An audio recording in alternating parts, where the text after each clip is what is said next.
Farmer Producer Organization, Chapter 3, Part 2. The legal foundations from cooperative societies to producer companies. The concept of collective farming and marketing has existed in India since long before independence. In the late 1800s and early 1900s, rural India was dealing with serious problems like debt, poor harvests, and exploitation by moneylenders. To help farmers, the British government introduced the Cooperative Credit Societies Act in 1904. This law encouraged farmers to farm in groups that could help each other get loan at fair rates. Over the time, these cooperatives grew beyond just providing credit. They started helping farmers with selling their produce, processing it, and getting inputs like seeds and fertilizers. By the time India became independent in 1947, cooperatives were seen as an economic tool but also as a means to bring social change. One great example was the success of milk cooperatives in Gujarat, which played a big role in White Revolution led by Varghese Kurian. But as the years went by, many cooperatives lost their independence. Through state support, though state support helped them initially, it slowly led to too much government control, interference from politicians, and the loss of internal democracy. By the 1980s and 1990s, many cooperatives were being used for personal gain by a few powerful people while most members got little benefit. The situation made it clear that a new system was needed, one that could keep the cooperative spirit alive but also bring in modern business discipline and reduce government interference.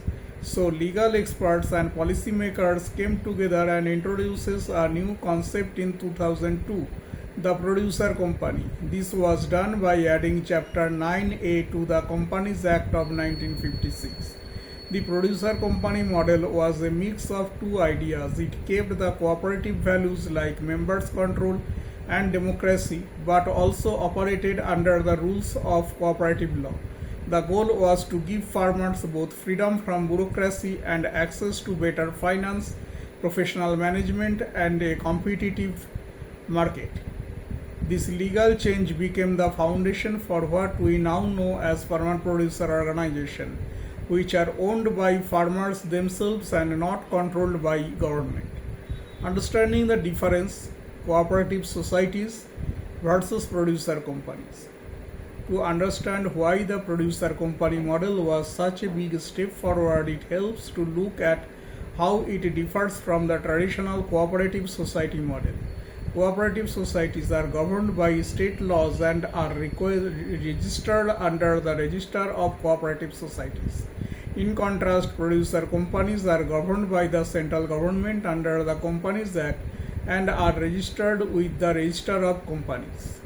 Both type of organizations are owned by members, but producer company only allow actual producers like farmers and artisans to be the members. While both follow the rule of one member, one vote, cooperative societies often face strong political influence, especially in credit and marketing. Producer companies, on the other hand, are more independent and member driven. When it comes to profit, both models give limited dividends, but producer companies also give bonus based on how much a member participates. Neither model allows raising money from the public like regular private companies, but producer companies can raise equity from their own members. However, complying with legal requirements is much stricter for producer companies because they follow corporate rules.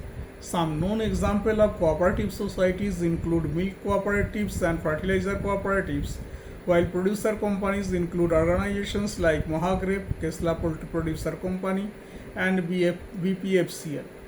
Although the producer company model gave farmers more power and independence, it also required them to take on more responsibility. The rules were stricter and the need for professional management was greater. For many small farmers who had never managed a company before, this meant learning new things while trying to make their business successful. This shift is why structure and governance become so important for FPOs in India. Without them, these farmer led businesses could not survive or grow. Thank you.